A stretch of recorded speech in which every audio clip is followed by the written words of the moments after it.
parte desse vídeo maravilhoso, a gente tem temas assim com a Edna que também nos afetam muito e que a gente precisa priorizar também, que a gente precisa pensar, que é saúde, Edna. Eu queria falar com você de saúde. A gente tem tanta dificuldade, né, com as coisas.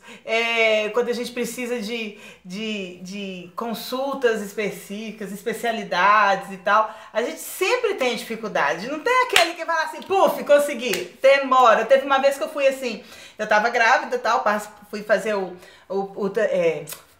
pré-natal. Fui fazer o pré-natal, cheguei conversando com uma mulher. Ela tava contando da morte do pai dela e tal, e que depois da morte do pai dela chegou a autorização para ele fazer um exame.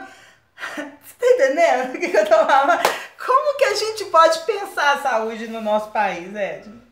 Olha, isso que você falou é muito comum, né? Isso é muito comum, as pessoas precisarem do exame e chegarem, elas realmente já terem obtido óbito. Nós temos o melhor, o SUS, na verdade, ele é próprio do Brasil e é um dos melhores projetos que tem, considerado o melhor do mundo, né? Nos outros lugares do mundo não tem um sistema como o nosso. Porém, o sistema de saúde nosso, ele é mal gerido. O que o Brasil precisa? Nós precisamos de planejamentos e precisamos de gestões capacitadas. E o grande problema da saúde do Brasil passa pela corrupção. Passa pela corrupção por quê? Porque às vezes você não consegue a consulta e o exame, mas chega o outro lá que leva o papel do deputado tal e ele vai passar na sua frente e vai conseguir. Então assim, a saúde precisa ser pensada. O SUS, ele precisa ser cada vez mais reformulado para ser cada vez mais bem gerido, procurar gestores realmente capacitados. É um projeto lindo, né, e que eu acredito muito. E com isso a gente vai vendo o quê? A dificuldade, por exemplo, das mulheres. Fala-se muito da saúde da mulher, mas às vezes a mulher vai para fazer um pré-natal, ou até mesmo a mulher que vai fazer as prevenções normais, chega para fazer um exame preventivo, não tem material adequado no PCF, e aí às vezes aquela mulher vai para casa, não retorna para fazer, às vezes marca uma mamografia, chega lá o aparelho está queimado, e ela vai também por falta de tempo, não retorna, e quando a mulher vai voltar a fazer, ela já está com tumor, já está com isso, com aquilo, por quê? Porque falta esse envolvimento. Eu acho que precisa se pensar, estabelecer um parâmetro entre o SUS, juntando com as instâncias, os PSFs, pegando todo o setor da Secretaria de Educação municipais e viabilizando o processo, tentando diminuir a burocracia. Eu acho que o grande mal do Brasil é a burocracia, até mesmo na questão de aquisição de exames. Se o médico pedir o exame, minha cidade não tem não, a Secretaria de Saúde já tem que imediatamente localizar o mais próximo que tenha e encaminhar para fazer. Isso chama agilidade. Então nós temos que pensar através da flexibilização, agilizar os meios de facilitar o acesso à saúde por meio das classes mais pobres, porque é elas que mais sofrem.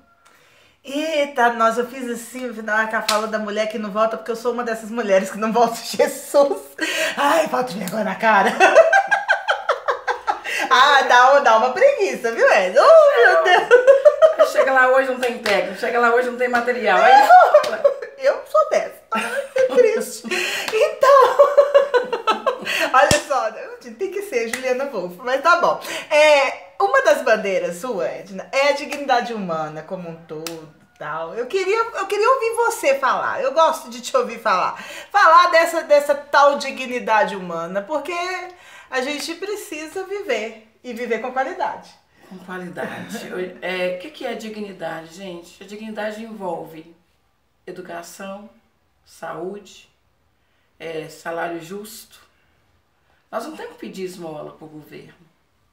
O governo não tem que dar migalhas para o povo. Você não tem que viver dependendo de Bolsa Família. Você tem que ter salário justo. À medida que eu tenho salário justo, que me possibilita, à medida que eu tenho uma saúde, que eu possa ter acesso a ela, eu começo a ter a dignidade. Por quê? Porque eu começo a ter autonomia. O que produz a dignidade do ser humano? Primeiro ponto, a autonomia. Eu sou e me entendo sendo alguém. A psicologia, a gente olha o sujeito como um todo, né? O que nós chamamos de o sujeito, ele é um ser biopsicossocial. Ou seja, ele é um ser biológico, constituído nessa parte física, psíquico e social. Então existe todo um contexto social que vai afetar a minha dignidade. Então se eu não começo a pensar nessas coisas, por exemplo, de garantir direitos, o idoso, ele tem direito de ir e vir, ele tem um passe livre, que hoje, graças a Deus, foi oferecido a ele, então ele tem condições. Tem hoje aí as políticas para a terceira e para a melhor idade. Então isso vai produzindo dignidade. Então nós temos que pensar em políticas que de fato vai viabilizar a dignidade dos sujeitos sem criar dependência, dando a ele autonomia. Por quê? Porque o sujeito, ele não pode escolher um governo porque ele precisa daquele governo para dar para ele as migalhas que o governo tem para dar. O sujeito tem que votar sabendo que ele vai votar porque ele tem dignidade para escolher. Ele não depende disso ou daquilo. Ele tem uma saúde, ele pode lutar por uma saúde, ele tem voz, ele tem vez, ele pode fazer as opções dele. Então, para mim, dignidade é autonomia mesmo. É ter direito de ir e vir, é ter direito aos acessos necessários, é ter direito à informação. Isso tudo é dignidade. Muito que bem, gente. Mas é verdade, gente, porque é ruim demais depender. Eu dependo de certas situações, eu quero ser livre. Acho que todo mundo precisa disso, Edna. Precisa, e principalmente no que se refere, eu vejo muita gente hoje falando contra os direitos humanos. Sabe, os direitos humanos, eles precisam talvez algumas coisas ser reformuladas. Sim. A nossa Constituição ela tem que ser repensada, o nosso Código Penal tem que ser também reformulado. Mas o que seria de nós sem os direitos humanos? Imagina. Sim, eu falo também que o que eu sou contra e o que eu combato, o que eu brigo aquele assistencialismo total. Sim. Com aquele que infringiu, aquele que cometeu o crime, aquele que matou, porque existe um assistencialismo, isso a gente não pode negar. Mas os direitos humanos, isso é de fato inerente a nós todos humanos. E outra coisa, com relação ao assistencialismo, o que eu penso? Tá, isso é a Edna pensando, tá, gente? A pessoa infringiu a lei e ela teve que ser detida. Ela pegou lá 5 anos de pena, por exemplo. Então nós temos que ter ali um espaço apropriado onde ela possa produzir. Ela precisa produzir. O ser humano tem que se sentir útil, ainda que esteja no cárcere. Ele tem que estar ocupado a mente dele, então ele tem que produzir. Muitas vezes tem que plantar o alface, plantar ali o tomate, cuidar das galinhas para ter carne para comer, criar os porcos do tucano. Gente, por que não? Porque nós temos que dar tudo na mão. E aí quando eles querem uma coisa melhor, eles fazem rebelião, queimam os colchões. Gente, mata, gente. Eles têm que ter dignidade, tem, mas nós temos que ensiná-los a produzir.